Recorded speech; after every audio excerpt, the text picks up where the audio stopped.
মসজিদে গেলে শুধু মোবাইল বন্ধ করেন না, পারলে ঘড়িটাও বন্ধ করে দিন। ওখানে গিয়ে দেখেন না যে 3 মিনিট লেট হয়ে গেল, 5 মিনিট লেট হয়ে গেল। রবের দরবারে যিনি সময় দিয়েছেন ওনার জন্য যদি সময় দিতে আপনি এইরকম চিন্তা করেন, উনি যদি আপনার জীবন সময়টাই বন্ধ করে দেয়, কোথায় যাবেন, কার কাছে আপিল করবেন? সেজন্য রবের দরবারে উন্মুক্ত সময় দিবেন। যারা অসুস্থ আছেন আবদার করে বলি, চিকিৎসার ভাবে চলুক, আল্লাহর রহমতেরও তো দরকার। যারা অসুস্থতার ভুগছেন, যত বড়ই অসুখ হোক, যাই হোক না কেন, শারীরিক মানসিক যেরকমই হোক, নামাজটাকে কন্টিনিউ করবেন।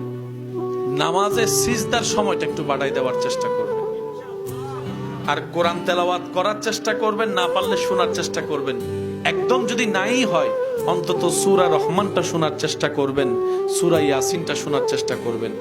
আপনি যখন এই কালচারে নিজেকে অভ্যস্ত করে নেবেন, তখন আপনি দেখবেন ওষুধের কাজ করছে, এর চাইতে বেশি শক্তিশালী আপনি নিজের দেহের ভিতর অনুভব করবেন।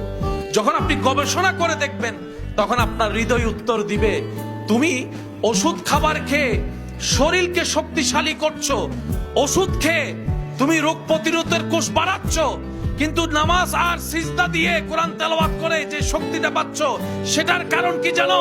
কারণ তুমি যতবারই নামাজে দাঁড়িয়েছো, তোমার রূহ খাবার পেয়েছে। সিজদায় দাঁড়িয়েছো, রূহ খাবার পেয়েছে। কোরআন তেলাওয়াত শুনেছো, রূহ খাবার পেয়েছে। কোরআন তেলাওয়াত করেছো, রূহ খাবার পেয়েছে।